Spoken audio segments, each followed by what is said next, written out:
Hi, everybody. Welcome to the second session of our special deep dive into the Zohar. The Zohar being the pièce de résistance of Jewish mystical literature, truly a unique text that is like no other, something that is just so special to learn and to just soak yourself inside of. I want to dedicate this learning, if I can, to the memory of a friend that I learned passed today. His name was Thomas Vinciguerra, although he was known by people in our circles as the Avatar. He helped to revitalize an organization from my university that was a source of great joy and connection for me. And for so many others. He was a person of boundless generosity and someone who cared so much about human connection. I thought it's especially fitting to dedicate this class of Zohar to him. Well, he wasn't Jewish, he was actually a proud Italian American. But he was someone who really, truly cared about cultivating spaces of connection and commitment to people and to relationships. Someone who was just always excited to see you. And his enthusiasm was so infectious. If you have a chance, please seek out his book called Cast of Characters about the heyday of the New Yorker magazine. He was someone deeply devoted to literary culture, to a life of words and language. So again, especially apropos for a class of Zohar to be done in his memory. So here's to you, Tom. Thanks for letting me say that. So this class is going to be about the place of Torah. And by that, what I mean is, can we locate where Torah happens?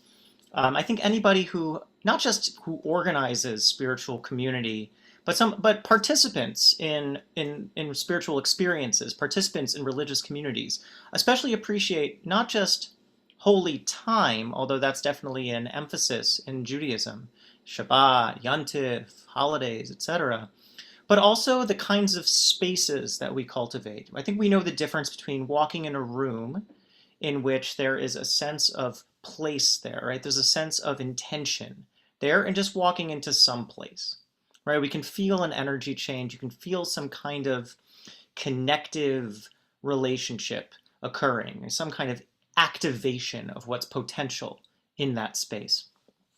And the Zohar is deeply connected and deeply committed to thinking about what it's like to create or to cultivate those kinds of spaces. I think, in a way, as we'll talk about in the second to last class, that space, in a sense, is accessible anywhere because it's really just wherever is between two people who care about each other. It's the space of Zwischenkeit, as Buber would say, Zwischen meaning between people, right?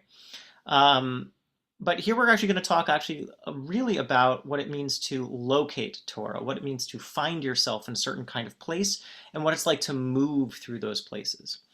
In short, in more sober texts and more straight texts in the Jewish canon, Torah is found in conventional places, right? Torah is found in a synagogue when people give sermons. Torah is found in the study hall, in the beit midrash, when people are steigen gemura, right? They're learning the tradition and the like.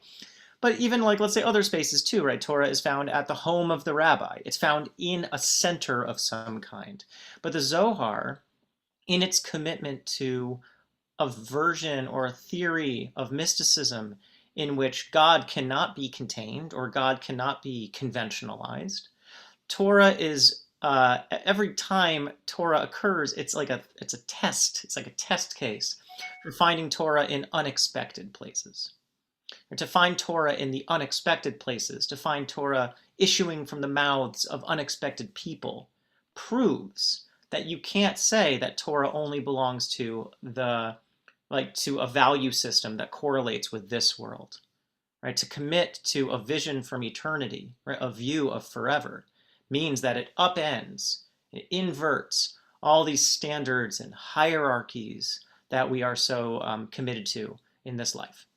So to find Torah in the margins and not in the center shows us that Torah is potentially anywhere and everywhere, And that then encourages us or compels us to learn how to keep ourselves attuned, right? To keep ourselves aware, ready, and open to where Torah can be found.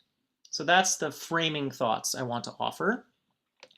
And perhaps actually before we go inside, before we do the text learning, I just want to ask, for whoever feels comfortable sharing, where are some, let's say, less conventional places that you have felt God's presence, that you have felt something revealed to you, something disclosed, or something that you would become aware of?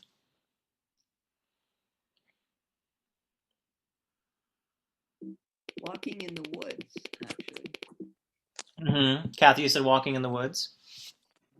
Yeah, there's just this sort of sense of appreciation for the natural world, I guess. Uh-huh. I felt the same when on safari in Africa. I really thought it was Gan Eden. Wow, so the lushness of that kind of natural beauty. No, the animals. Oh, and the animals. Oh, I see. No, the animals. You know, I felt that. Have you seen The African Queen, the movie? No. John Huston, right? Incredible film, and it's incredible piece of movie making in terms of just how much technical work went into corralling and and cultivating all of these immensely beautiful and wondrous creatures that like traveling down this river in Africa and seeing just the immense richness of natural life there, especially of all the animals. Even though I haven't done I haven't gone on safari myself, it's as close as I've gotten in terms of seeing that film. But I definitely can at least get a crumb of what you're saying, Faye. I got autumn leaves. The changing of autumn leaves. Yeah, it's just amazing. I got a very, very intense feeling inside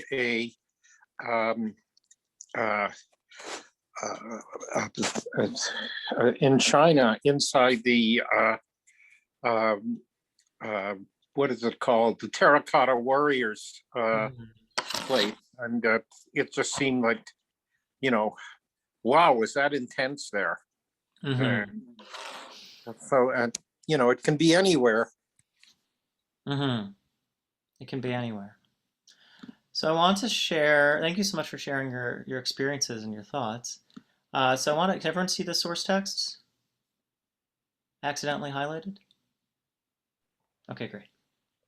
Josh, can I just also add something? Yeah, is that Naomi? No, it's Renee. Oh, Renee, sorry. It's okay. I often feel God sometimes in music. Like not exactly a place, but sometimes, I don't know, whether it's classical, not classical, like sometimes there's just like that feeling that God is in the music somehow. Thanks for sharing So that. not exactly a place, but just like a feeling. That's true. Although actually there is something deeply spatial, also temporal, but deeply spatial about music and the way in which it fills a space, right? There's no music without some kind of medium, right? It needs air. The sound waves need air to vibrate. So it ends up like the sound waves radiate out and they do create a certain kind of like sonic space. So yeah, and there's so much Torah about the relationship between spirituality and music. So you're definitely in good company there, Renee. Okay, so I just want to share just like kind of a framing text, just an introductory text. And it really kind of sets, I think, a lot of the subtly it sets a lot of these ideas. So we have so just quick kind of just clarification, and also just kind of a last word of introduction. So this session and last session, in a way, are more about what the Zohar does than what the Zohar says. Right, we're looking at the unique qualities of the Zohar as literature. Last week we looked at its commitment to language and revival.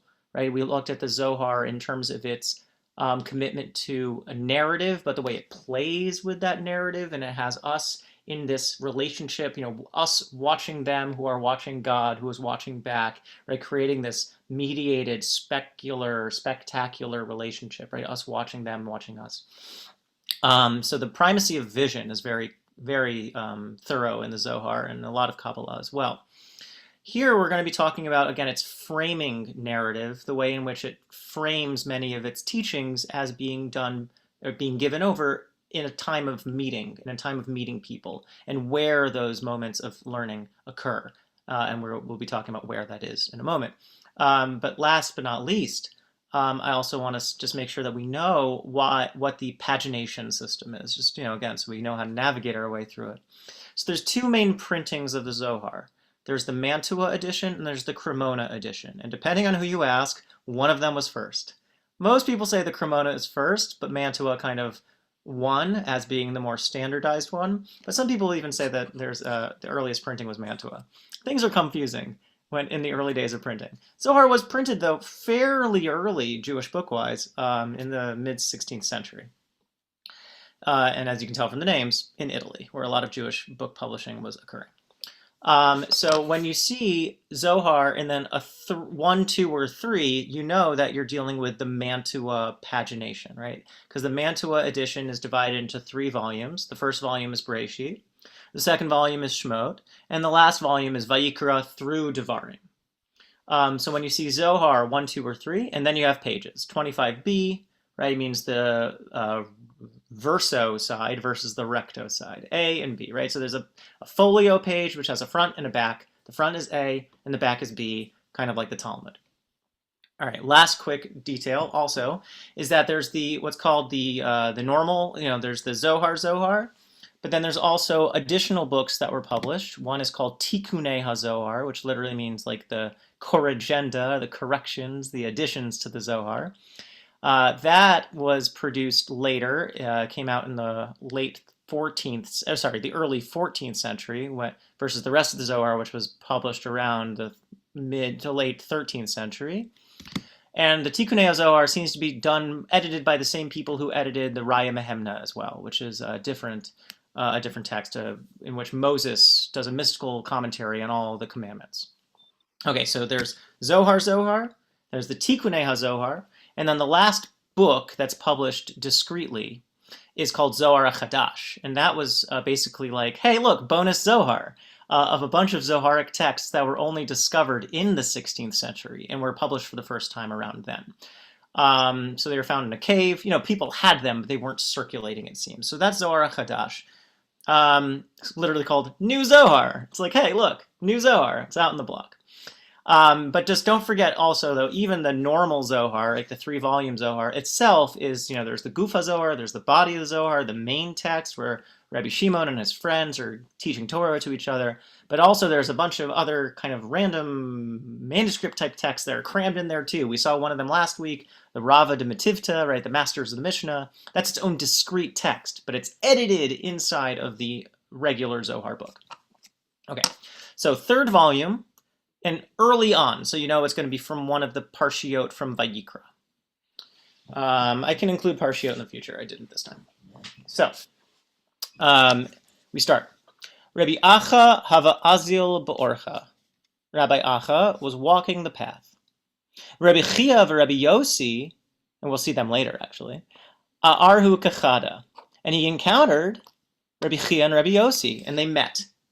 So what is the path? Then, if we think of what is the path, not just as a thing, but how does it function?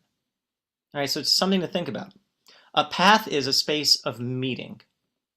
A path is a space of motion. Right? You walk the path. You go out on the path. You're dynamic. You're in motion. And you don't know what you're going to encounter on the path. You walk, and the horizon recedes before you as you approach it. And you don't know what you're going to run into. You don't know what's going to turn up on the path. So the path is a space of potential. It's a space of potential meeting. It's a space of potential encounters. A space of potential developments, right? And you're in potential too, because you're displacing yourself. You're moving yourself in space. You're changing your state, and you don't know what you're about to become, right? To walk a path is a space of transformation, because Joshua who leaves point A might not be the same person as Joshua who arrives at point B. You don't know what's going to happen to you on the path. So whenever you set out, right? You're open to something happening. You're open to meeting someone, meeting something, seeing the animals on the safari. You don't know. You're going on a journey, okay? Torah happens in a journey. Amar Rabbi Acha says, Vadai, Anun Talat, we three, Zminin Lakabla an Shechinta. We have been invited to receive the face or the presence of the Shechina. Itchabru kechada ve'azlu. So they joined as one, and they went. Amar Rabbi Acha, Kol chad v'chad lema mila diktura deoraita v'nazil. So Rabbi Acha said, let everyone say a word of the not of Torah while we walk. Okay, so before I cram my interpretation down your throats, what strikes you from this short but provocative passage?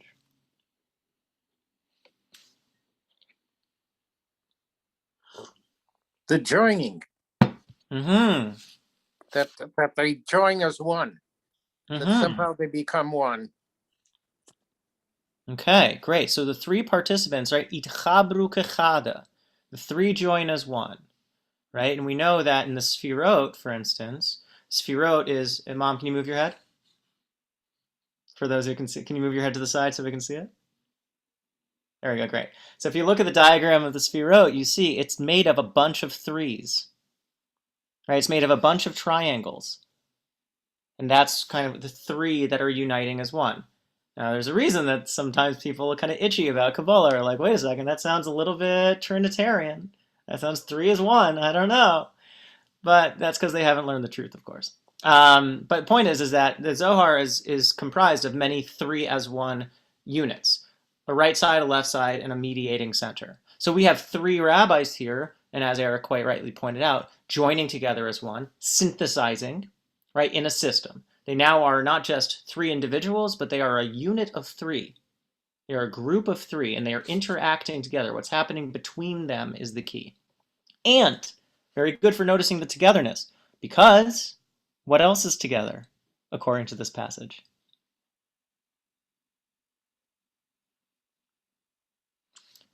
Mila de ketura de oraita, a word of the not of Torah. And what's a knot? But it's strands tied together, right? The chut mishulash lo yinatek, a threefold cord will not be severed, says Ecclesiastes, if I remember correctly, or maybe Proverbs, one of the books that Shlomo HaMelech wrote. Point is, a threefold cord, three people joining together, will not be severed. But three coming together makes you think, because all the rabbis are soaking in Torah, it makes you think of a knot. And the Torah is described as a knot. And if anyone's familiar with the liturgy from Avelus, from morning liturgy, right? We're bound in Kel Malei Rachamim. We are bound up bitzror hachayim, in the knot of life. And so the vision that we're getting here is not of unity as being discrete entities, right? Like I am alone, I am an individual, I am unique. But rather it's unity in terms of things coming together and uniting, right? Not unity as being alone, but unity as being together. So the three rabbis meet each other unexpectedly on the road, potential. And something is activated, something occurs when they see each other, and they often you'll see in the Zohar say they raise up their hands in joy, right? They're just so stoked, they're so excited, they raise up their arms. Often they'll weep with joy. We talked about that last week, just the leakage of Torah and the leakage of feeling and the leakage of light, right? They see each other and something happens that's more than just three individuals coming together. Suddenly they become something special together. And only together are they able to say a word in the knot of Torah. So Torah is together just like we are together. And I think also we see Shekhinah is here as well, right? And it says in the Gemara, when three people learn together, or when three people are joined together in a meal, Shekhinah is there as well. That's why we can only say the introduction to the Birkat HaMazon when there are three people, right? We're inviting in that presence. So the three people there, a sufficient group of people, really a substantive human presence, that uniting happens between them horizontally. That uniting happens between them and God. And that uniting happens between them and the soul of the world, which is Torah. Kuchabrichu Yisrael ve'oraita chadhu. God, Israel, and Torah are one. Another 3-in-1 pair. 3-in-1 triad? Whatever. Another 3-in-1 joining. Yes, someone wanted to say something. I wanted to say, but you won't include the women in your counting. Let's talk offline. Let's talk about that offline. I would say in this case, it's a really good question, though. Pause the recording. I'm sorry. Can you, if you want to pause the recording and answer? No. I mean, I think I'm not speaking in terms of way to make policy or psak or anything like that, but I think, in a world in which the actors, right, of Torah and the like were primarily male, right? It's the male person that's in the imagination, right? When you're thinking of what it means for this kind of social activity to occur. Interestingly, though, right, what happens when these three male rabbis unite is that they invoke in the divine feminine, right? So the Shekhinah is invoked in. And also there's very interesting there's a very interesting tshuva from the 19th century, which actually advocated for women to be able to count in the 10th, remember this is an Orthodox 19th century responsum, in which a woman was authorized to count for the 10th member of the minyan, because in the Spheros, the Shekhinah is the 10th member of that group of 10. And when there's a minyan of 10 adults joining together, it's modeling itself after that uniting, that configuration of God's presence, God's persona. And thus, he's making this halachic claim, then that that actually authorizes women's participation in the minyan that way. Now that position did not gain too much. One second, Eric. 1 second. That position did not gain too much traction in that time. I find it very intriguing that it's trying to push back on what it means for us to imagine what it means for people to unite together. Now back to your original intervention, Faye, is that there is a lot of questions in terms of what it means specifically for Birkat HaMazon when 3 or 10 people join together for a meal. And there's plenty of examples or justification, at least from the Talmud, in terms of women joining together for their meals and making a zimun as well. So there is also in the rabbinic imagination still like an awareness, recognition of women's social spaces, of what it means for women to join together and for women to invoke in that extra presence of holiness as well. So I'm not, trying to bowdlerize history or whatever, or what have you, or erase it. Recognize that throughout human history, right, it's been largely male dominated. But also there are these interesting fissures, these interesting cracks of potential and difference and different ways of thinking about the way that these things are thought of and the way that people come together. Is that the same tshuva that allows a minor child, a child below age of bar mitzvah, to be counted if necessary? No, different. I'm not sure where the halachic source for that is. Now, I mean, I love minhagim. I'm happy just to say, hey, people do it. I've been curious about it. I'm sure it has some source somewhere or another. But, it's an understandable objection to say, like, why is it the case that there seems to be, acceptance in terms of like a minor, right? Like a child who can help to finish the minyan, right? But like it's beyond the bounds of imagination to extend that to other adults. Again, I'm not making any kind of like policy claims or whatever, but I appreciate Faye asking that question. I wanted just to make sure to give it like time to answer in complexity, and I'm happy to continue this conversation after the class as well. But thank you so much for that point, Faye. So, and that's the thing is that, when I translate things, I try to translate God language or God's presence in the text in a non-gendered way, except when like the aspects of God are specifically done in gender, like presented in gender fashion, right? Shekhinah is a feminine person, right? Shekhinah is a feminine persona, and the Kutchabrichu is a masculine persona, right? So see that interplay between those two things. But that's not to assign gender to God in any definitive way. But last but not least, like even though the characters here, the rabbis, are all male, can't ignore that. But I don't think that means that we have to restrict their implications, right, to being only about male-bodied persons, right? We can think about what paths they open up, as we're about to talk about soon, what paths that these things open up, what potentials are opened up. I don't think it needs to be done in that kind of determined way. I think it opens up lots of different ways of identifying with the text, lots of different ways of imagining yourself in relationship or identifying with the text, right? There's a lot of potential there. Okay, so just this is, as we can tell, an introductory section, right? Actually, we'll get to when we see later Rabbi Chia and Rabbi Yossi have a different time when they're hanging out on the path, right? But we see what this is kind of starting the setting the scene, right? We're setting the scene for what it means for Torah to be an event, right? Torah is not just an object. Torah is a thing that occurs. And when does it occur? It occurs when you displace yourself, right? When you move yourself from what's familiar, right? Maybe following the famous example of Avram Avinu, right? You displace yourself and you then open yourself up to the potential of what you're able, or what you have the opportunity to encounter.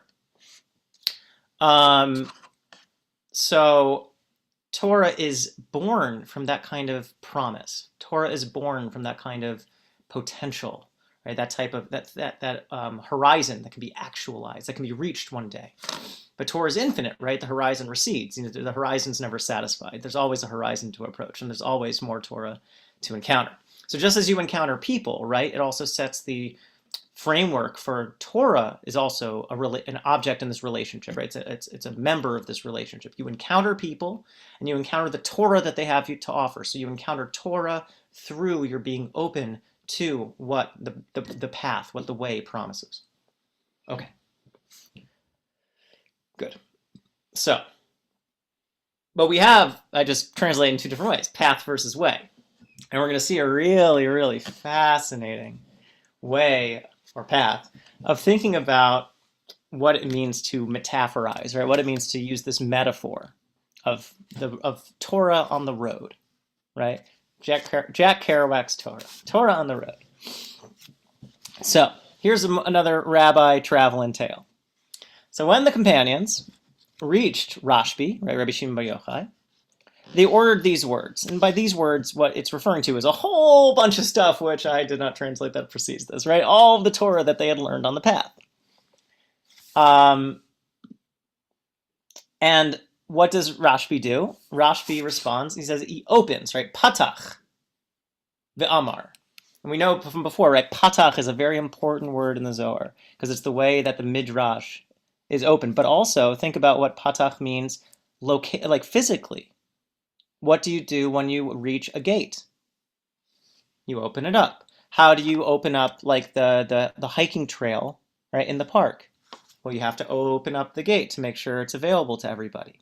So what's Rabbi Shimon doing when he is patach? He is opening a road, right? He's opening a path for people to walk down. And what does he cite? A little bit of meta path Torah here. Orach tzadikim ka'or noga holech ve'orat nachon hayom. Path of the righteous is like a glowing light.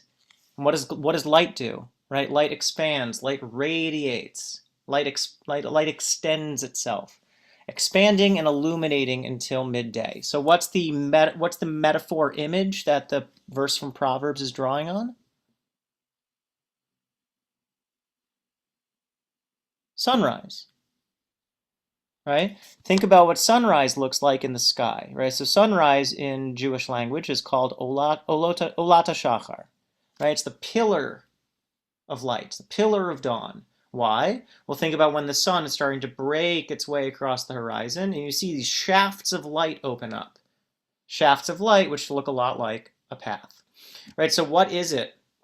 As the light extends and the sun begins to rise, the sky becomes brighter and brighter and brighter. And the sky is becoming more and more open, more and more accessible, more and more available. a sense of opening itself, an extension, expansion. Okay. So he said this verse has already been discussed, but that's what the Zohar always says. The Zohar will constantly say, okay, there's already Talmud about this verse. There's already midrash about this verse. But what do you think the next word's going to be? But. Right? Okay, yeah, there's already midrash about this verse, but there's something new to think about it. There's something new. Davar acher, davar acher, davar acher. But let's look into it further. What's the path of the righteous? What's the orach tzadikim? This is the path on which the righteous walk. Okay, that seems kind of obvious, kind of repetitive, right? The path of truth. The path in which the Holy One delights. The path on which God walks before you, with chariots thundering to hear the words from your mouths. That's the Zohar. Zohar is poetry, right? It's evocative. It is using association, right? It's continuing to try to paint an image in your, not even an image, but like to craft some kind of sensibility, to cultivate a feeling from you, right? So the path of the righteous are walking, and the path of truth, a path in which God delights, a path in which there is in which that desire of God extends to other people, right? Because it draws and attracts other people to rush the path, right? To cram themselves like a marathon, like onto the path to try to hear the words of Torah. Like a glowing light, which expands its light, not dimming at all. Like what dims? The path of the sinners, which only gets darker. Okay, so what's the path of the righteous is sunrise until noon, and what's the path of the wicked? Noon until sunset. Okay, we see how I really do think actually like metaphors are deeply physical things, because when it uses this image, it makes you imagine yourself witnessing it, and you have to think about how you feel, right, your experience, what sunrise feels like, what it feels like to be, walking around as the sun gets higher and higher in the sky and as the day gets brighter. To remember what it feels like to like suddenly look up and like, oh no, the sun's like gone. The day's almost done. Elsewhere in the Zohar, really gorgeous images, but it's, from sunrise to noon. But the time of afternoon as the sun starts dimming is a time of judgment. It's a time that you feel those harsher forces in the world, right? Suddenly you look up from your screen or whatever and the sun's down and you're like, what happened, right? But the point is that the feeling of darkness has theological relevance to the Zohar. Because that feeling of darkness or that feeling of brightness, that feeling of hope you get as the sun rises, crack of the day, right? First cup of coffee, and you're like, I'm ready to tackle. I'm ready to take everything on. Versus your exhaustion at the end of the day, and you're like, oh God, I'm done. Time to pack it in, right? Those are experiential reverberations of a theological, maybe even a metaphysical truth, of the rhythms that the universe and that God go through, right? These series of transitions. Again, paths upon paths upon paths, right? The course of the sun is a path, right? The sky opening up means you can walk around more. More light means you can find more paths, but the darker it is, the scarier it is to be on the road. Okay. So, what is the difference? And here is a incredible semantic Torah. Incredible for someone who really wants to get just weighed down in semantics. For some pedant, this must be a delightful Torah. What's the difference between a path and a way? All right, what's the difference between orach, which is translated here as path, and derech, which means way? Now again, these are arbitrary translations. You could probably switch them in English. But what's the difference between orach, one word for a path, and derech, another word for a path? Now this is like hyper-rabbinic thinking in the sense that there is never such a thing as a synonym. There's always a nafkamina, right? There's always a productive difference between two things that seem the same. Because if they were just the same, why would one of them have to exist? Right? God, Torah, deeply economical in the sense that, but also deeply generous. in the sense that everything that exists has a reason. Every word means something a little bit different. And again, this is where the Zohar is deeply linguistically attuned, deeply poetic, right? Using orach is going to evoke a different feeling than using the word derech. So it's trying to be very precise about the words that it uses because it's trying to make something happen in you. So what's the difference between orach and derech? That's the question we're left with. I think orach, yeah, sure. Give it a guess. Lauren, yeah. yeah, I was going to guess that orach is static. It's mamish, the path. You know, like a little path you're walking, could be near Oriole Park, whatever. Derech is propulsive. It's the physical movement that you're on your way. Mm-hmm. I could be wrong, but that's how I see it. I would, excuse me, I would suggest the path feels more unknown. Like, okay, I'm walking down this path. I don't really know where it's going to lead me. Whereas the way is, I've gone this way before. I know this route. It's more familiar. Okay, so the path is unfamiliar, but the way is known. Yeah. Okay. So Lauren was saying that path is static. It's like a thing you're walking on, whereas a way is actually the kind of dynamic of motion, right? You see the word propulsive, great word. Whereas Susie is actually suggesting, wants to flip it and say that the path is promising, whereas a way is familiar. Okay, any other ideas? Well, Shulchan Aruch tells you something right away. That's with an ayin, not with an aleph. Oh, sorry. Thank you. Yeah. There is a famous book called Orchos Tzadikim, which is a riff on this phrase from the verse. So you're not wrong to think of a sefer. There's always a sefer named after something. Hey, I have one, but I'm not sure if it would make sense with the Hebrew translation. But in English, when I think of the way, it's like the way leads to the path. Okay, great. So they're like complementary to each other. Right. Okay, so the way is like the prose door. It's the antechamber. And the path is what you're leading to. It's like depending on the way that you have, it's the path that you're going to get to. Great. Okay, so the Zohar has an answer, and it's going to be, I will say, closest to Susie's. But that's not to say anyone is wrong, right? There's nothing that it's basing this on per se, except that the Zohar is actually like exegetically attuned, right? The Zohar is saying like, okay, I'm trying to think of the different ways that orach is used in the Torah and derech is used in the Torah. And from their different uses, can I make a claim that there's different senses to these two words, right? That orach means one thing, derech means another. They're obviously related because they both mean like a road, right? They both mean something that you travel on, but are they different in the ways that they're traveled on, or are they different kinds of media, right, for movement? So let's see. What's the difference between orach and derech? A path, orach, is newly opened and revealed, only now made, never trod on by feet before. A way, a derech, is, as it is said, like one who treads in a wine press. So the readings that you just, again, like I love all of your intuitions, because I think you got, even though maybe the Zohar comes to a different conclusion, I heard from a couple people that you want to actually pay attention to the core word that's being used. So, and this is beautiful. So Eric, I think this is what your intention too, even though it was ended up being with a different root. But this is gorgeous. Here it is. Kedorech begot. And what's the root of derech and dorech? It's the same. It's daled resh kaf. So lidroch in Hebrew means to tread, means to stamp, right? To dorech in the gat in the wine press means you're like stamping on the grapes to squeeze out the juice, right, for the wine.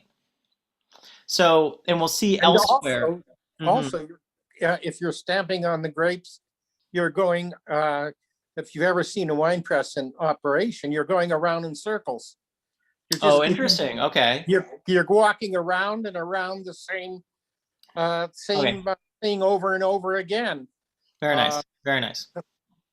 So that fits it. That fits that the way is the path. Sorry, that the way is known, right? There's a knownness to that. Great. Versus orach, right, which has the same root as the word oreach, right, which means guest. So there is a sense of, again, the promise, the potential, right? Someone who comes to stay with you, someone who's traveled to get somewhere. There is that propulsive sense, like Susie was explaining before. But interestingly, right, it's not just saying one's good and one's bad. It's saying that one's known and one's unknown. One's never been used before, right? Pristine, pure potential, never actualized. Whereas the derech is known. But that means it's familiar, right? It means you've developed a relationship with it already. And interestingly, the orach is hidden, right? Only accessible perhaps to the tzaddikim, orach tzaddikim, right? Only the righteous can open the path. But the derech, something that's been opened already, is available to one and all. So there's more of a democratic sense to the derech versus a more select sense, right, to a more elite sense of the orach, which isn't to say it's, it takes someone special, let's say, to know how, like trailblazing is a whole Torah, right? Like there are people who are trained trailblazers, like arborists, right, and park rangers and the like, hiking fanatics, right? They know what it's like to actually create. Imagine looking at a forest and not just like saying, ooh, trees, but seeing the potential of what's there. That's a kind of mystical seeing, because you're not looking at what's there already. You're looking at what's not there yet. That's what it's like to be attentive to potential. So a path, an orach, is an opening of newness, a new promise, a new opportunity, a new way of seeing something, and a new way of actualizing it. Whereas a derech is a path you've walked before, a tree that you love, right, that you love to pass by, a road that's familiar to you, something that you know, something that everyone can get themselves to and can walk. So each one has their own special qualities. Again, it's not like one's good and one's bad. But it continues. It says, I just want to take a pause there. It's the thoughts about this kind of notion of orach versus derech, right? Orach as something, as a path not yet walked, and derech, or a path yet to be walked, right? Whereas derech is a way open to all. Does that any thoughts or just reactions?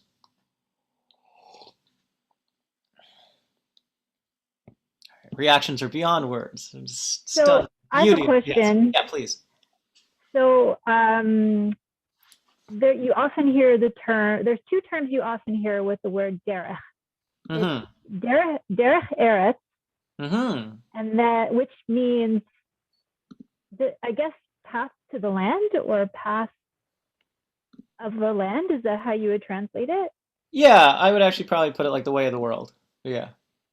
Okay, so, but really we're talking about the way to Torah, or like a Torah way of living. Isn't that how it's sort of used?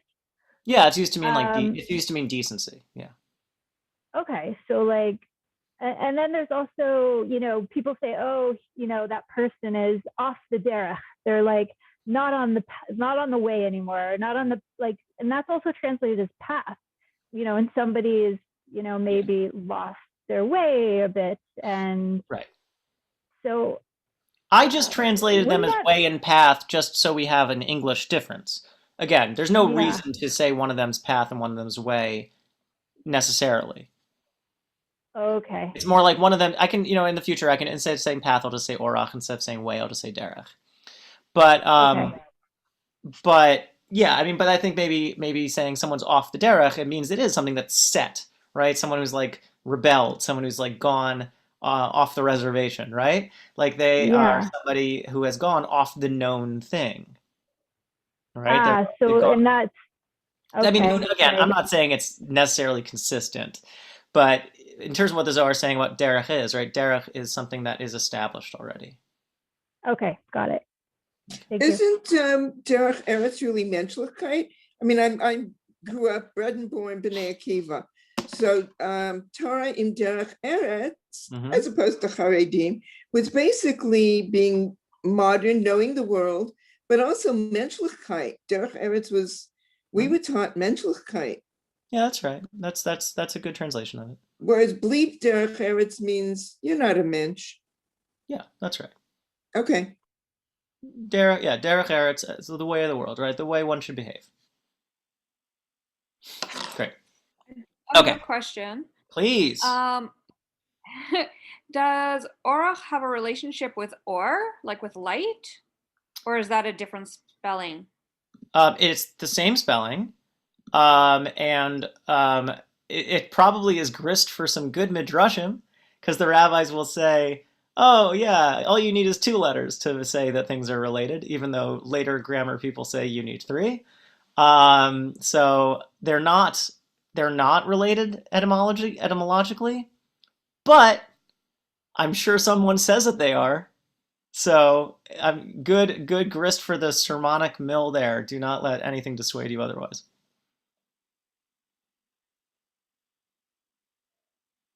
Okay.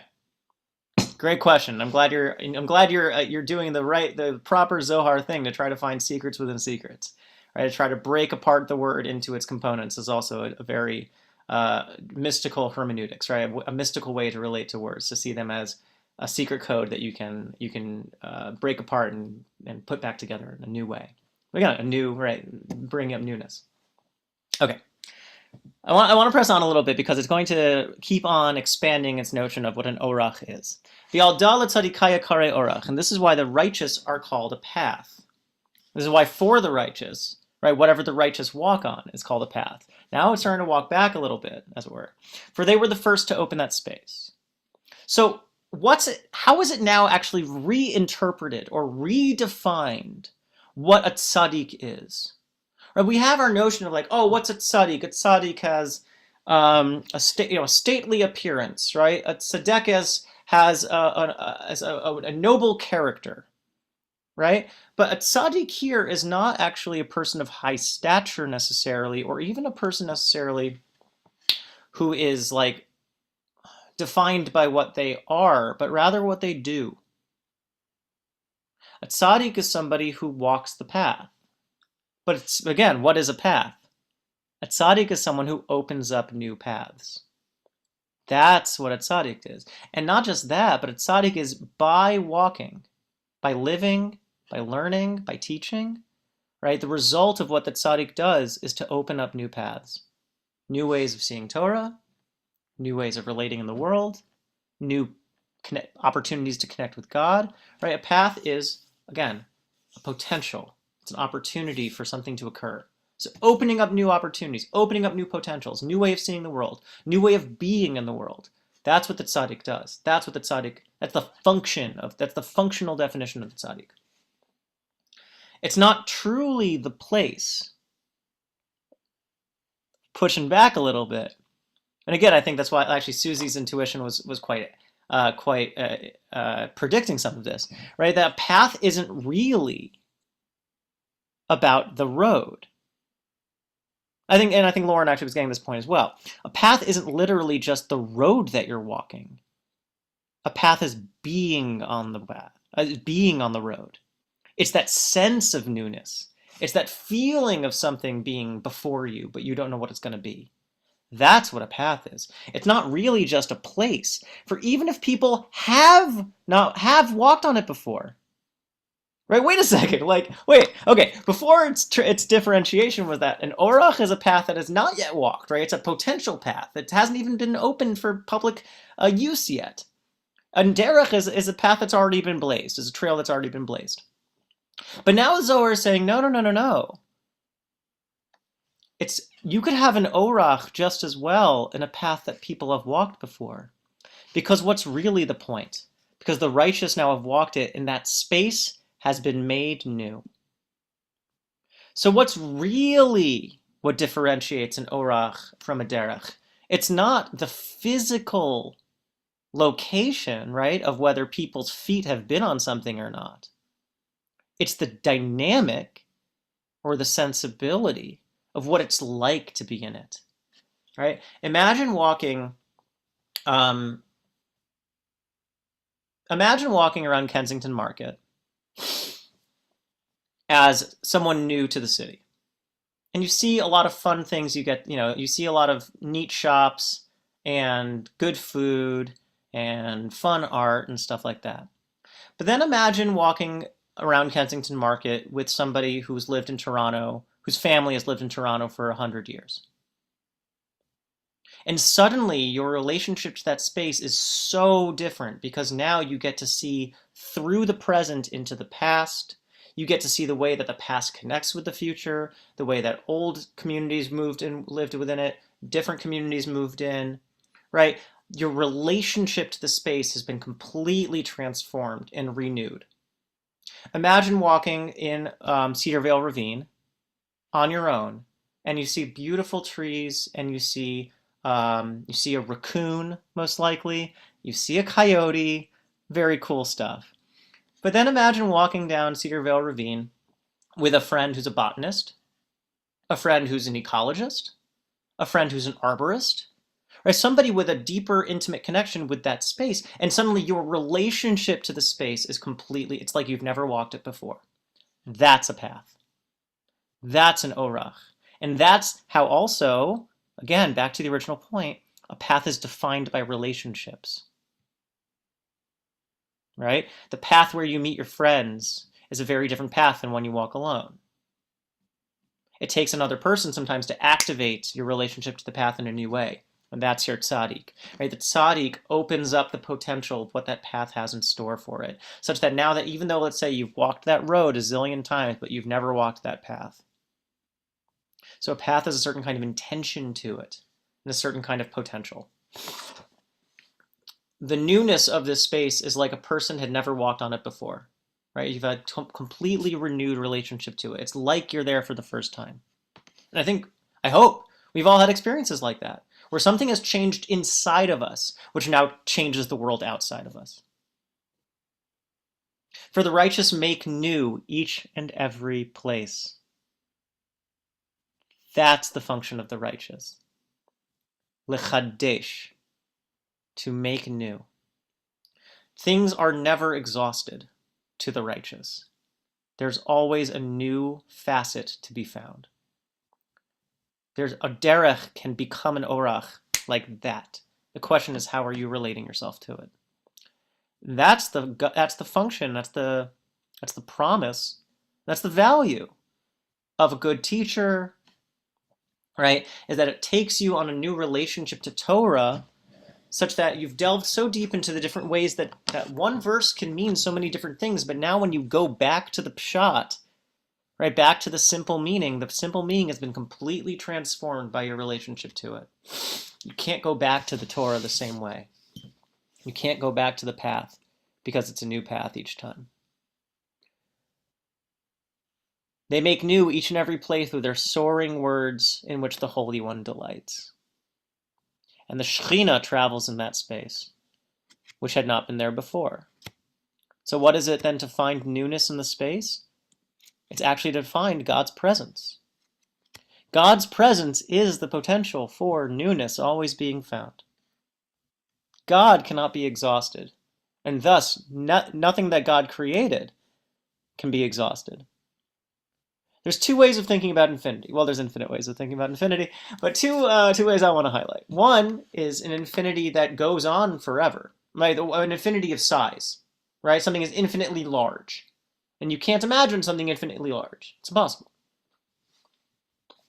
But another way of thinking about infinite is the infinitesimal, the infinitely small. And I think especially people who are maybe involved in the laboratory sciences can especially appreciate this, because there's no end of finding things to look at if you look close enough.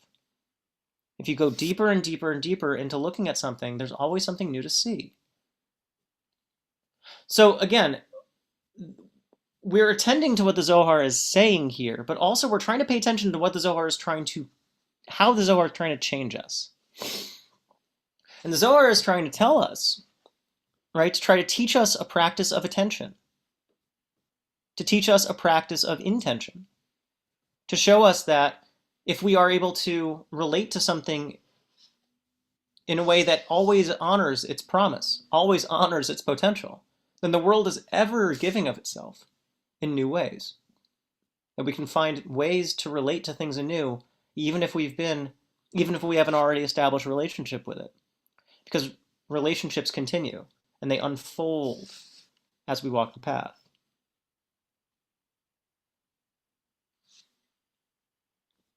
Because of this, it is called the path of the righteous, because this holy guest. Now, the word that's used here is ushpiza, like the word ushpizin in Sukkot, right? The 7 holy guests, the 7 Spheros, the 7 ancestors that we invite into our space. But looky. Again, back to this interaction between verbs and nouns, but also to Naomi's point, right? The way in which different Hebrew words are related. Look at this root. Hit arach. And that's Aramaic for to visit, right? Oreach means a guest. So what is it then for us to walk the orach, to walk the path, to not see things as just being already tread upon, to see the new potential for what can be walked again? It's to always be inviting in the divine. Right? The orach is the space in which the new is invited. And that's why it's called an orach. It's because it's a space of visitation. It's a space of potential encounter. The rabbis walked the path above and didn't expect to see anybody. But lo and behold, they ran into 2 close friends and they were able to form something new. They were able to bring in the presence of God. They're able to then say a word of the knot of Torah, the unity that Torah brings. That's what walking a path is. It is a practice of attention in which you are always honoring and paying attention, right? Keeping your awareness attuned to the potential for encounter, for what else you can meet, because there's always something new to encounter. There's always something you didn't see before. So that is the theology of the orach and the Zohar. But we're not done, have no fear. But here's maybe a good place to pause. Thoughts, comments, concerns, objections?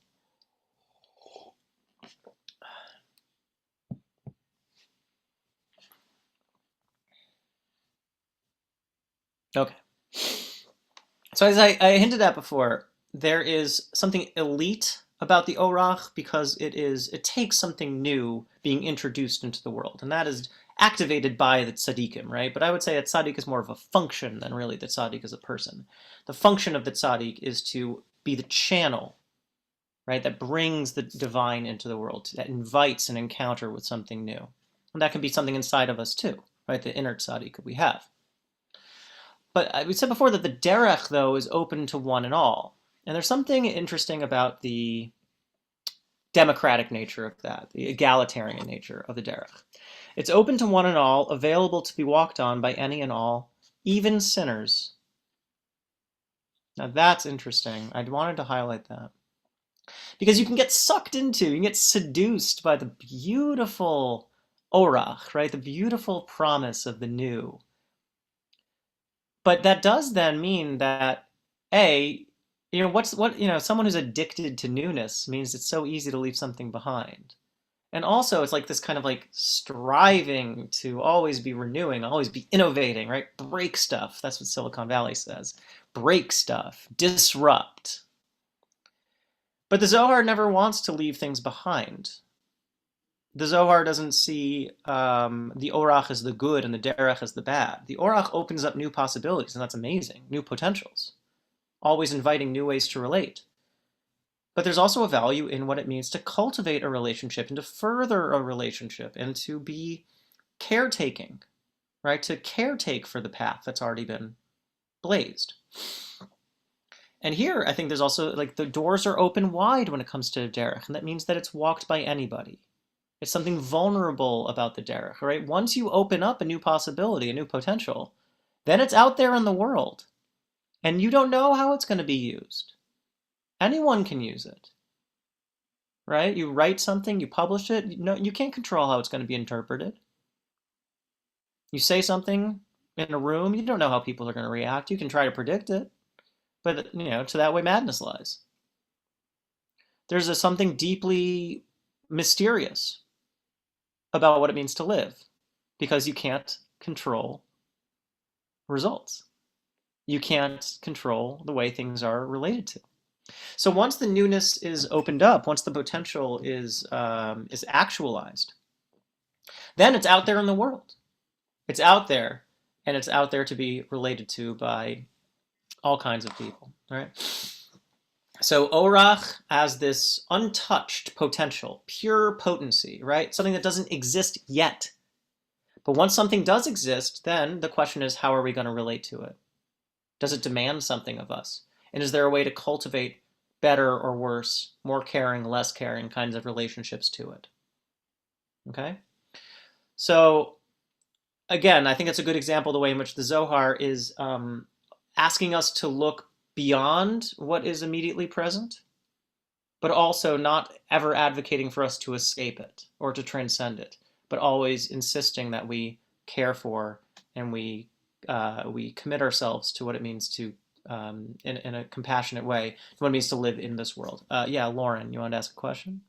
Yeah, so I'm just trying to get the idea of derech. So would derech be like, that's Torah that's known, like Chumash, Tanakh, Talmud, whereas the orach would be further out there, that would be available to tzaddikim, but derech is like a regular Torah. Derech, I would say, would be, derech, I think, is, let's say, a way of understanding Torah that's already been established for you. Right? A chiddush that you've already come to. Okay. Right? Or the conventional way that Torah is understood, right? Like the Torah that's what I meant. The Torah that's accessible already. Whereas Yes. orach is the path that opens up new understanding, new chidushim, right? Chidushei HaTorah, Torah innovation, Right. Torah novelay, right? So that I think so. It's not the texts, but it's rather the way that we relate to it. And it's available to you. Mm-hmm. And you don't have to be a tzaddik in the traditional sense. It's available to you to understand or find a new path. Yeah. So, love to find a typo in the middle of class. So yeah, I mean, I think, there's, again, maybe the derech way of understanding this is that it is referring to certain special individuals, these chavraya, right, these companions, these tzaddikim, people who are in touch with these higher reaches, right, these deep connections to Torah, who can find a way, new ways through it, right, new paths that open out of Torah. But on the other hand, I think, Eric, your intervention is quite right in the sense that a tzaddik is also another name for the Sphero of Yesod, and that's the Sphero of creativity, right? So there's something in our souls which map onto the structure of the Sphero, right? There's something in us that is invoking or drawing on the creative energy of Yesod, of tzaddik, for sure. Okay. So we're going to skip the Talmudic section, but it's important once you get a copy of the source sheet to look at it, because this perek in Chagiga, which I mentioned last week, is very, very important. It's the one that explores Ma'aseh Merkava and the Heichalot in the Talmudic literature, right? Exploring the upper reaches of the divine presence. And it gives some certain conditions and describes instances in which that occurred. So all I want to say here, and I'll just kind of give it over outside, as it were, is that it gives a story in which rabbis are riding on a donkey, and there is a donkey driver involved, but the donkey driver stays driving donkeys. But what happens is the rabbis get off the donkeys and they seat themselves in a space, right? They put themselves under a tree. Now, we talked about last week, you want to sit near a stream, and cultivate a space of Torah and the like. Here it's saying, like, is it right and proper for you to actually give over this mystical Torah of Ma'aseh Merkava if you're driving your car at the same time? It seems like you're doing too much. You should maybe get off the donkey. You should sit down, meditate, invoke the proper spirit for it. So there seems like there's both a recognition of the transience, right? Being on the path, transporting yourself, displacing yourself, being on the donkey. But the Talmud says you have to get off the donkey and sit down first, because you can't do both. Why should I ride it? You shouldn't be riding on the donkey at the same time. And then Rabbi Elazar begins his big Dvar Torah about Ma'aseh Merkava, fire swirling all around. It's crazy. Okay. So we both have, I think, a recognition of the path as a space for special Torah, as a space for special revelation, and the potential and the encounters that one can have, right? You leave your home and you don't know what you're going to meet. There's something new that's out there and you're ready to meet it. But on the other hand, it's uncomfortable with staying in that transience, staying in that dynamic, staying in that propulsion, to use Susie's word, that you need to settle yourself down. You need to staticize yourself and be static, right? From what Lauren was saying. You need to make yourself in the derech, right? So that you can be a space, a kli, right? A vessel which receives that revelation. Okay. So, also love to just leave the introductory line of something as the only thing you can see on a page. Well, thankfully it's a Word document and I can fix it right now. Yeah, all right. So here's the Zohar's. I would say it's clear, it's in its mind. Rabbi Yossi and Rabbi Chia, see, we see them again. We're walking the path. I just want to say, almost every, like, all the Zohar starts with walking the path. That's why we're talking about this so much. The Zohar is a book of paths, right? It's a book of being on the road, on the way. And think about the phrase being on the way. It means you're not there yet. But the point isn't the destination, the point is the journey. But that's really true. Because the point is the process of transformation, the process of actualization. The point isn't being somewhere, but what it's like to move. Right? What it's like to be moved. What it's like to change. So Yossi and Rabbi Chia were walking the path. And a Taya, a donkey driver, was driving his donkey behind them. Well, that makes sense, right? They hired basically it's like the Uber driver in the ancient world. They hired an Uber and they're on the path. And like everybody, you don't talk to your Uber driver, right? You're like, leave me alone. I'm tired. I just got off the plane. I just want to go home right now. Okay, so there's clear class difference here. There's the rabbis, they're in front. And, you know, with donkey drivers, the driver of the donkey's in the back, right? So it's clear that there's rabbis are in front, they're important. Donkey driver, someone that they've hired to do something dirty, right, is behind them. Okay, so the relationship is established. But as with any hierarchy in the Zohar, it's going to get inverted. Right? That's the key. Rabbi Yossi said to Rabbi Chia, it's on us to engage and strive in words of Torah. It's on us. So who's he excluding, right? For the Holy One walks ahead. All right, so it's good to be in front. God is in front, right? God forges the path. We saw that in the text above. We're right behind God. And then behind us is some shmo that we hired. We don't even mention him. God walks ahead. As it said, justice walks before you. Thus, it is time to adorn God with perfection on this path. In other words, we're on the path. We're here already. We're walking. So, it's time to learn some Torah together. Okay? Interestingly, they haven't encountered anybody new. And if you haven't encountered anybody new yet, the Torah is going to be a little bit weaker. So Rabbi Chia opened and said, Eit lasot l'Hashem heferu Toratecha, one of the most radical psukim in Tanakh. It's time to act for God. They are violating your Torah. This is a pasuk that's used to justify doing radical things. Pinchas, the zealot priest who stops the heresy in the book of Bamidbar, in the midrash imagines him saying this pasuk and saying, I need to go and do something intense and radical for the sake of God. This is the pasuk that's used by the rabbis to justify writing down the Talmud, actually. Originally, the oral Torah was never supposed to be written down. It's oral. So how do they justify writing down an oral Torah, which you're not supposed to do because it's supposed to be our secret? It's supposed to be a Jewish insider text. And now that's written down, anybody can read it. So it seems like you violated the major operating principle of the oral Torah. And the answer is, it's time to act for God. They're losing your Torah because the oral tradition was being lost. So they were like, okay, so we need to concretize the memory. We need to basically store it. We need to create a backup drive. So we have to write it down, right? The hard drives of people's brains are failing, so we need to create a backup drive of text, right? And think about the fact that computer uses the term memory, right? We need to externalize our memory in text. The point is that this pasuk is used to justify major changes or major interventions for God's sake. You break the law to save the principle. This seems to be the point. This verse has already been established, but something new. That's the Orach way of thinking about Torah. This verse has already been walked. We've walked this verse before, but there's always something new to realize about it. So here's a new chidush. Here's a new innovation, a new way of thinking about this Torah. It is time to act for God. Any time that the Torah is manifested in this world and people engage with it, as it were, and whenever it says kivyachol, as it were, it means it's going to say something about God, which is a daring thing to do.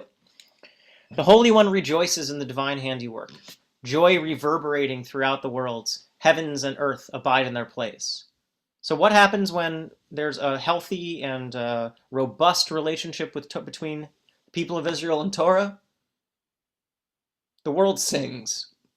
Pardon me. Right? The heavens are the glory of God, right? Like the whole world is just like alive. God is stoked. God is like, yeah, and the world is like, woo, right? So everything's good when Israel has a robust and healthy relationship with Torah. But Hefer Torah, so we know that there's another side. And not just that, but the Holy One assembles his entourage and says, look at the holy people I have on earth. Like, look at the people of Israel. My Torah is crowned because of them. Look at the work of my hands. Right? So God is like so proud of us. It's so sweet. Right? Look, they're doing it. They're doing it. They're learning Torah. But when Israel squanders the Torah, when we do bittul Torah, as it were, kivyachol, and here's the daring claim, God's power diminishes. So what do we have between us and God mediated through the Torah? Right? What do we have? We have a relationship between us and God, and it's mediated through Torah. When we have a healthy and robust relationship with Torah, God is glorified. And when we don't, when we neglect Torah, when we abandon Torah, when we leave it by the wayside, then God, as it were, is diminished. Strong claim. It says God's power is diminished, and kavod, right, is the kind of representation of God, as it were. Not God's essence. God's essence is safe, but God's presence is diminished. Okay. As it says, you have weakened the rock that bore you. It's a line from Ha'azinu. Then, right, when Torah is neglected, when Torah is abandoned, then it is time to act for God. It is time to intervene. The righteous who remain, i.e. the people who have stuck with the program even though most people have abandoned it, it is on them to gird their loins and do some good deeds. So the Holy One will be supported through them and the loyal. So what happens when, let's say, the balance of commitment shifts to neglect? What do? You stage an intervention. You organize a vanguard of committed tzaddikim, and you try to revitalize Torah, revive Torah, by doing good deeds. Now, beautifully, actually, he's saying, oh, and if you say mitzvahs mean commandments, doesn't mean good deeds.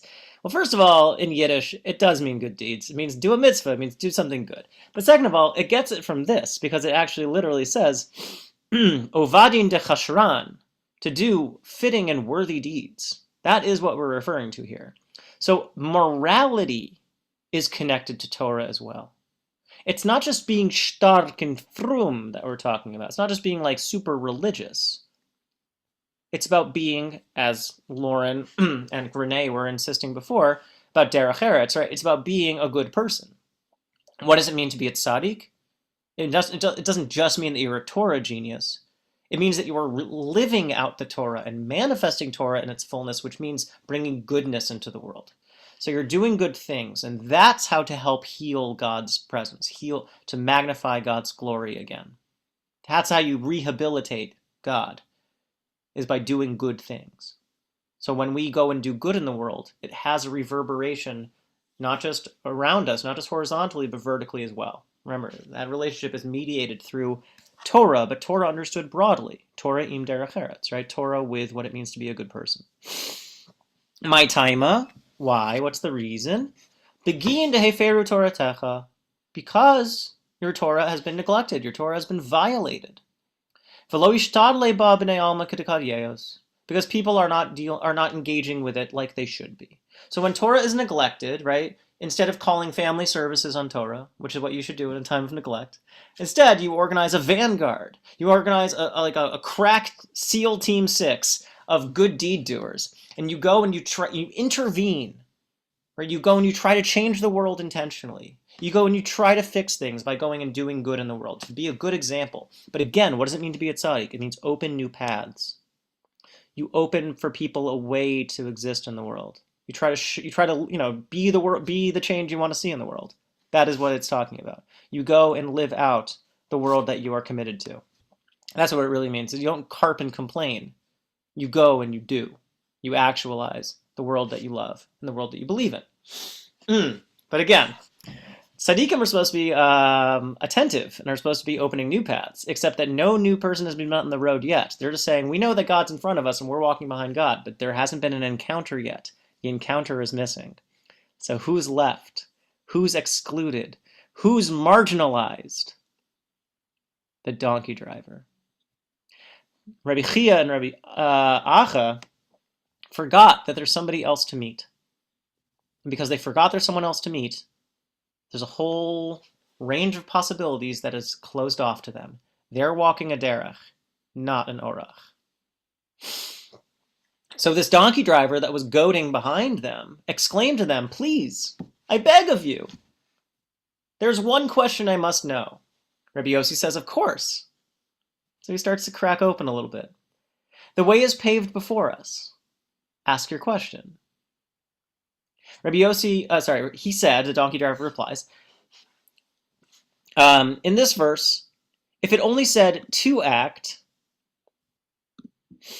or let us act, if it just said la'asot, or na'aseh, then that would make sense. But why does it specifically say a time to act? Why a time? You haven't explained that, Rabbi Yossi. So that's the first kashya, right? It turns out the donkey driver knows his stuff. He's paying attention. He's finding something new to say, right? A new way to understand the pasuk. And not just that, but why does it say act for God? Shouldn't it say act before God, right? Isn't saying act for God kind of presumptuous? What's the verse trying to tell us by using that kind of presumptuous language, that we act for God, to say it in such a direct fashion? And Rabbi Yossi is like, whoa, holy crap. Who could have ever imagined such pearls of wisdom come from the donkey driver? He says, the path is paved before us in many ways. Remember the first text we saw. First there were two, and now there are three. No, sorry. First there were two, now we are three. He recognizes the we-ness of all people present. Before, when he was doing his calculus, his accounting of who's there, you ever gone somewhere and be like, oh, no one was really there? Nah, no one was there. People were there. You didn't give them a chance to appear. You didn't give them a chance to be encountered. Because you set your criteria for what it means to show up. Here, Rabbi Yossi was like, okay, I'm looking around for rabbis. It's me and Rabbi Acha. We're going to chill. We're going to learn Torah. It's going to be great. We're going to have a chavrusa on the road. But he forgot that there's someone new there, and someone new that he's never met before, and who knows what they have to offer. Who knows what potential Torah they have to share. First, I only recognized two, but now we are three. And so, only now that we are three, who gets to also show up? Shechina. God only shows up when you fully recognize each person's full humanity. Shechina only shows up when you commit yourself fully to the belief that everyone has potential to offer Torah. That's what it means to invoke God's presence. Being committed to the new possibilities that are before you, never foreclosing that it's already been walked or trod on before. There's something new that you can learn from everybody. It's in a different text, but the verse of like, who is wise, one who learns from every person, is often cited in Hasidic teachings towards this same end. Who is wise? Who really has eyes in their head? Someone who is always has their head on a swivel, always looking for people to learn from, always recognizing the full humanity of everyone around them. So, the Shechina is included amidst us. And one that I had immediately, lichora dismissed as a shriveled bush, turned out to be a verdant, lush olive tree. And worth noting, what's an olive tree?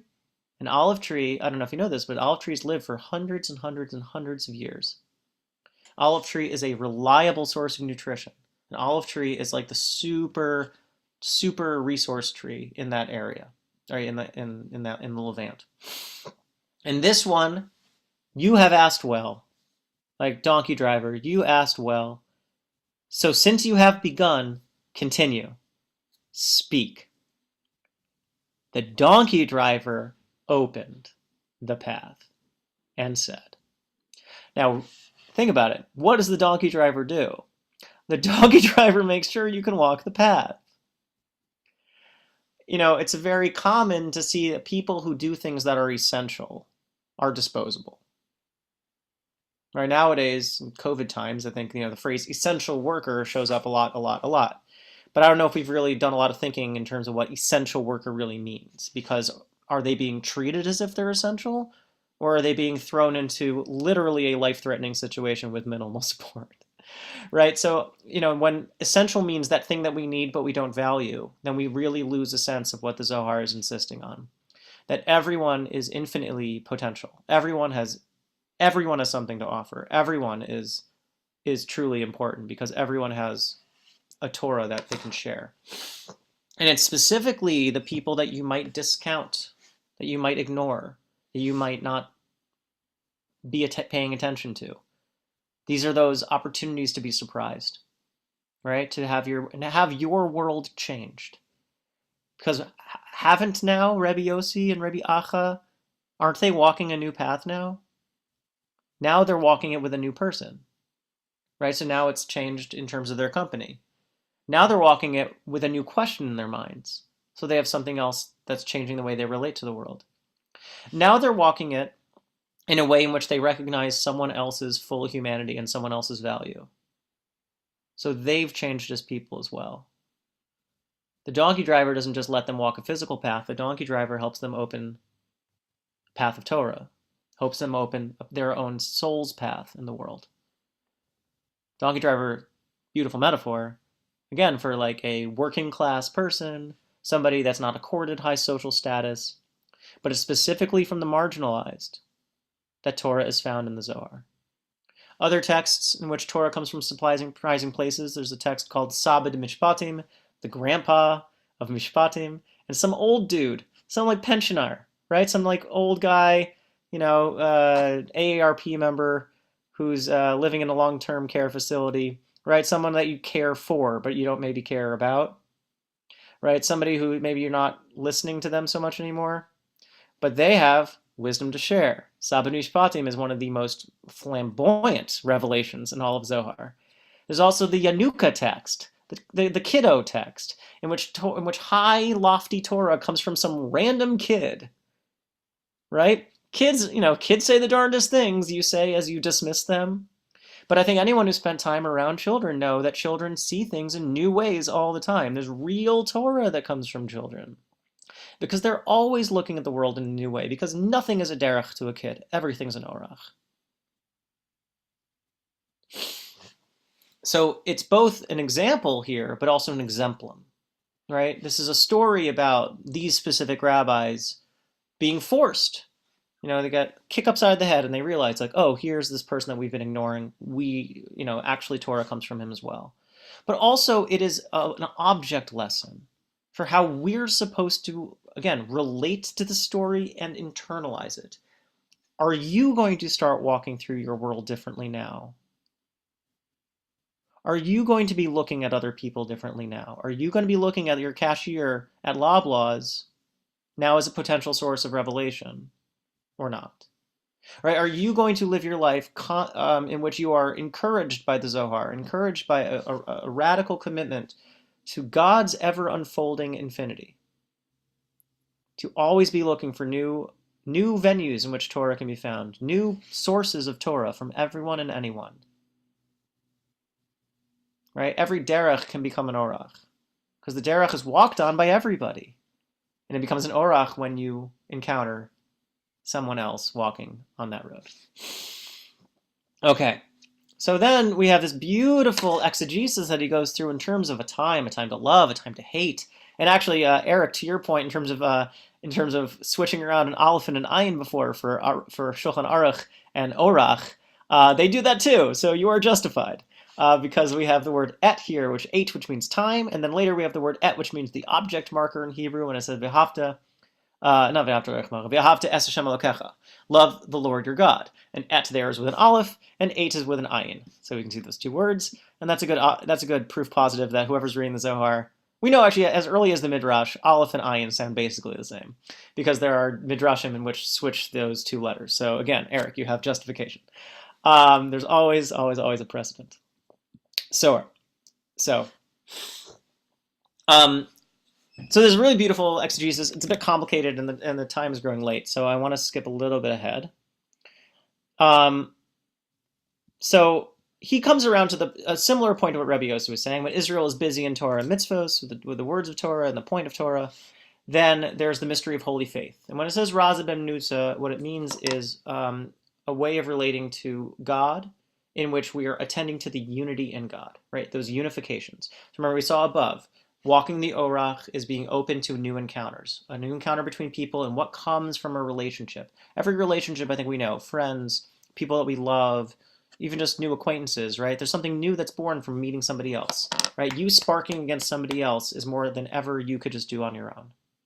1 + 1 = 3 in the Zohar, right? 1 + 1 = 3 because there's something new born from that relationship. In Gematria, it's called the Kolel, right? You can always tack on 1 to make the numbers work in Gematria because you can always add in the unity of the numbers together. And I think that's true in relationships as well. The deep commitment to relationships in the Zohar, that it's always attending to what it means to have unifications between people, and even finding a way to bring healing and reunification to God, Kivyachol.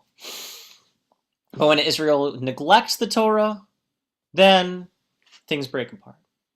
Okay. So what is to act? Remember, one of his kashyas was, why is it to act? This is as it is written, as God is created to make. Okay, so in one of the last parts of the creation story, it says la'asot. It says, why is it la'asot, right? That's the gerund, to make. That seems like it's intentional, right? If something's to be made, it hasn't been made yet. So what wasn't created, what wasn't finished in creation? That's the question he's asking. Whoa, that's a way to open up a new path, right? So again, looking at creation as what was not done versus as something that was done. All right, have a great night, Leon. Thanks for joining. Catch the last part of this later. This cannot be missed. It's incredible. What is it to be made? The bodies of demons remained to be done. Okay, so there's an idea in Pirkei Avos that says there were a bunch of stuff that was created in the middle between Friday and Shabbos. So Erev Shabbos, a bunch of stuff was created. Eternal things, but also spiritual entities. Things that weren't fully manifest in the created world. The bodies of demons were to be done, but the day had already been sanctified, as in the day had been created. So God had a plan to create the bodies of demons, which means that God did create what? The spirits of demons. Okay, you don't need to take this literally. If demons and angels language doesn't work for you, fine. But the point that's being made here is that the work of creation is unfinished. And the marginalized are the focus. Because what are demons except for the marginalized characters, right? The marginalized entities in this world. So God created the spirits of demons, but demons were left unfulfilled, unfinished, because they're wandering spirits without a body. They don't have space. They don't have a place. They're just between. They're only between. They were left to be done. Here too, it is time to act. It's time to finish what was planned. They were left without fulfillment, without completion. Why? And here we have the non-linear time of the Zohar. Why were the demons left unfinished? Because they violated your Torah, because Israel neglected it. So because in the future, Israel abandoned Torah, that created demons in the past. That's a lot of quantum mechanics type wackiness. I'll leave you to just contemplate that later. But neglect of Torah, right? Remember, commitment to Torah brings unification, brings completion, brings fulfillment. Neglecting of Torah brings dissociation, disconnection. And a great example of that here is that demons were left to wander the world without a body. In a way, this is again Zohar's commitment to the marginalized. This is a very sympathetic reading for demons. It's not their fault, right? It's actually Israel's fault in a way. And what do demons demand of us? They don't demand our banishment, but rather healing. What do they need? They need bodies. How do we make bodies for the demons? How do we bring bodies for these disembodied souls? We recommit ourselves to Torah. We do good deeds. We make for them a space in which they can live. For this, that time exists. It ascends or descends depending on Israel. So why is it a time to act? Because just like with the Orach, a time is about potential. It's time for you to recognize what you can do. It's time for you to recognize what you were brought into this world to do. It's time for you to keep your head on a swivel and look for new ways to bring healing to the world, new ways to further the unfinished act of creation. That's what it's like to have a deep relationship to Torah, to find newness in it, because only by bringing something new in can wholeness be made. The world wasn't finished. It demands that we continue it. Newness is required for us to live in this world. The Taya, the marginalized, the donkey driver, is insisting that we need to commit ourselves to the orach, to the path, to a relationship to living in this world in which you are constantly looking for ways to bring new creations, new fulfillment, and new connections, to open up new paths, to bring new possibilities to the fore, to create new potential, to recognize what there is available to be done. And that means specifically having a critical relationship to what you grade, to what you admit as being important and what you don't. To develop that critical relationship to your own criteria, that what you admit is important is not the same as what exists. And if you can start paying attention to the things that you dismiss, then that's a whole new world that's available to you. And you start looking at every donkey driver as a potential source of Torah, the whole world changes. So Rabbi Yossi and Rabbi Chia approached and kissed his head. Ah, oh, Rabbi Yossi said, "It is not fitting for you to drive after us. Blessed is this path that we have merited to hear this. Happy is the generation in which Rashbi lives, for even in these mountains wisdom can be found, even in the wilds, even out in the sticks. You don't need to live in Toronto. Torah can be found, is found, has to be found everywhere." Rabbi Yossi and Rabbi Chia alighted from their mounts. They do get off their donkeys. But why? They don't sit down. They don't create the staticness. All three walked the path together. They created something new by finding each other. They found a new companion, a new chaver, and they related to them as friends. What does it mean to be a friend? It means to attend. Ha ha ha, Susie. It means that they attended and intended and paid attention to what was potential in each of them. Instead of one walking in front of the other, one serving the other, they walk together as equals. And who is it that continues the Torah? The donkey driver opened and said. It's an incredible text, both again in its content, which we kind of started looking at a little bit, but really also in what the Zohar wants us to take away from these texts, the function of the Zohar, the meta fiction of the Zohar, right? The way that the Zohar functions, the way that the Zohar works. That's what we're paying attention to in these first two classes. And it's incredible because it's a model lesson. It's an exemplum of how it wants us to be living as well. For Rabbi Yossi and Rabbi Chia to had their whole world changed by having this transformative encounter with somebody that they hadn't paid attention to before. But suddenly their focus reshifted, and suddenly there was a new person, a whole new member. And when you recognize someone's presence, and when you invite that, and when you're always looking at everyone as having something to offer, that's when God's presence is invoked. That's what it means to have God in your midst, when you are living in that kind of way. That's what it means to have God in your midst. So the Zohar is encouraging us to take care of the paths that have been walked, to keep on finding new ways to walk on old paths, in that very Cookian way, Lauren, to renew the old and to make the familiar new and to make the new familiar, to find new paths into other people, new ways to relate to other people, and the way that people cause us to have new ways to relate to the world. The whole world, in a sense, says the Zohar, is a potential revelation, if only you'll leave yourself open to it. All you have to do is to set out on the path. Shkoyach to everybody. Shkoyach. I'll see you, God willing, very soon.